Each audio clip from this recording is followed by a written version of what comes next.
Hey everyone, welcome to the Krista Rose Love channel. My name is Chris. Today I want to talk about how to exercise with a big chest. I can speak from personal experience on this, and there's certain things that have worked for me, and I've also done some research on this topic and learned a lot about what other women are doing as well, who are also big chested and they want to be able to work out without being extremely uncomfortable. Before I get to that, I want to just give you a quick update on how my fitness regimen is coming along so far. I'm really excited about my progress. In terms of weight loss, I've lost about 2 pounds, but I'm so excited about the fact that my endurance has gotten a lot better.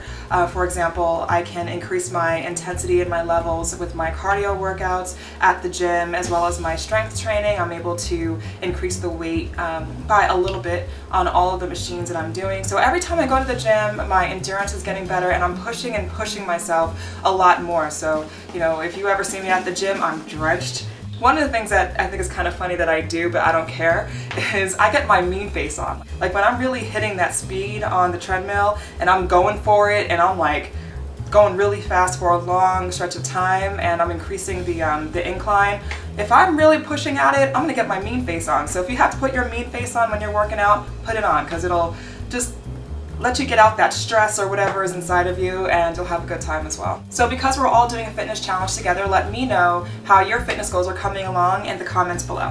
Alright, so let's get into today's topic, which is exercising with a big chest. So I want to hone in on the importance of Cooper's ligament, which is a connective tissue in the breast that pretty much keeps the girls perky. Anything that causes damage to Cooper's ligament can actually cause the breast to sag over time. So strenuous exercise, a lot of bouncing up and down, exercising like intense cardio, that stuff can actually cause damage to Cooper's ligament, and as a result cause the breast to lose their shapeliness and make them, you know, get impacted by gravity over time. So I really want to stress to those of you who are big chested, like for me, I'm a double D. So when I run, when I do intense cardio, because I have to do intense cardio to really, you know, lose the weight that I want to lose, I have to protect my chest, because if I don't protect it with the right sports bras and so forth, it's painful actually, and a lot of you probably know that when you're bouncing up and down, it's just like, oh my gosh.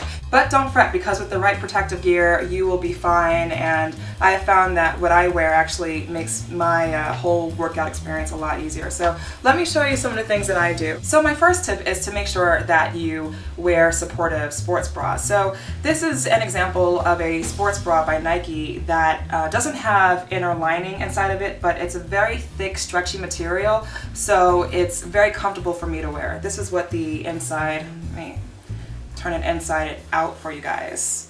This is what the inside of it looks like. There's no lining, but it's so thick and stretchy that it actually supports the girls pretty well. This is a dry fit Nike bra that is super comfortable, and this one actually has lining on the inside.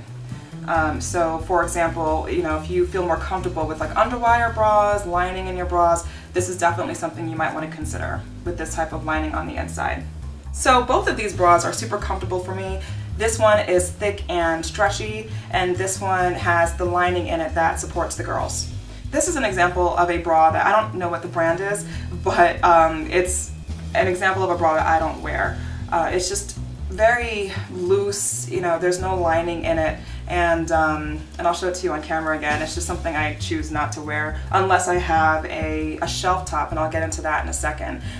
When I double up the bras, I can wear it. Otherwise, I don't wear this by itself because it's super uncomfortable. So a good thing to do when you are choosing the right sports bra for you is you want to try it out, because you don't want to buy it and then go home and realize it's terrible to work out in. So for example, with this bra, I went to the store and I remember going into the dressing room and just bouncing up and down a few times just to see how comfortable my chest was in the bra, and I decided, you know what, it feels good, I'm gonna go for it. So make sure you try out the bra before you leave the store, and you won't be disappointed. The second thing that you can do is wear two sports bras. So for example, if you have a bra that isn't all that great, but it does have a little bit of support, and you have a super supportive bra, you can wear both at the same time for double support.